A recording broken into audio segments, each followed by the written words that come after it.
కేరళలో ఒక పక్కన బిషప్స్ కౌన్సిల్ ఏమో ఒక కొత్త చర్చని తెర మీదకి తీసుకొచ్చింది. వక్ఫ్ ఆస్తుల పేరుతో క్రైస్తవాస్తులు కూడా లాక్కుంటున్నటువంటి వైనం మీద ఆగ్రహం వ్యక్తం చేయడంతో పాటుగా దానికి కీలకమైనటువంటి పార్లమెంట్ సభ్యులందరూ కూడా ఇటుకి ఓటేయండి, వక్ఫ్ సవరణ బిల్లుని సమర్థించండి అని పిలుపునిచ్చింది చూస్తున్నాం.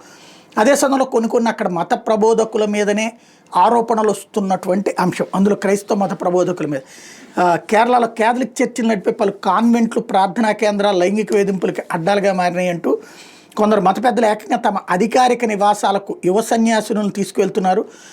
క్రైస్తవ సన్యాసినిగా పనిచేసిన 35 ఏళ్లలో కనీసం 4 సార్లు నేను లైంగిక వేధింపులకు గురయ్యాను, నా సహచరులో చాలామందికి ఇదే చేదు అనుభవాలు ఎదురైనాయి అంటూ కేరళకి సంబంధించిన లూసీ కాలపుర తాజాగా ఎవరైతే క్రైస్తవ నన్ చేసినటువంటి ఆరోపణ సంచలనం సృష్టిస్తోంది.